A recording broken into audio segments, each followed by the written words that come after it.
आज आम्ही तेरेखोल केरी ह्या न्हंयच्या कुशीक आहात आणि ह्या न्हंयचेर सरकारची फेरीबोट सेवा आसा आणि ह्या फेरीबोटीक सेवे खातीर जे आपले दोन धक्के आसात ते धक्के धोकादायक स्थितीत आसा। आज जर ह्या धक्क्याचेर पळयले जाल्यार व्हडा प्रमाणात वाळू जी रेंव आपण म्हणटा त्या रेंव साचलेली आसा आणि ह्या रेंव साचल्या कारणान परत गाडयो भितर काडप वयर काडटना कशा प्रकारचे अडचणी जाता हे वाहन चालकांक बऱ्यापैकी खबर आसा।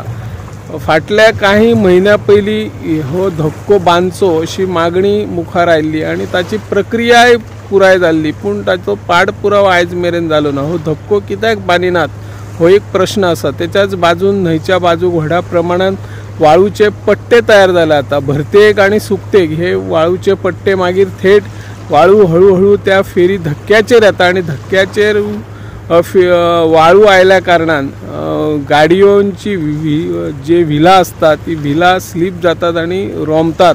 हो प्रकार वारंवार घडता। केन्ना केन्ना वाळून रोमत असल्या कारणान काही गाडयोय भितर घालपाक पळयनात, धक्केचो अंदाज येना। त्याचे खातीर फाटल्या काही दिसांनी एक गाडी थेट उदकांत पडलेली असो परत ताचो पुनरावृत्ती जावची न्हू किंवा लोकांक अडचणी येवचे न्हू हेचे खातीर सरकारान यत्न करचो आणि जो वाळूचो पट्टो वाळू रेंव जी धक्क्याचेर साठवता ताचेर उपाय येवजण करची अशी ह्या माध्यमांतल्यान आमी मागणी करता। हांव निवृत्ती शिरोडकर, गोमंतक टीव्ही खातीर।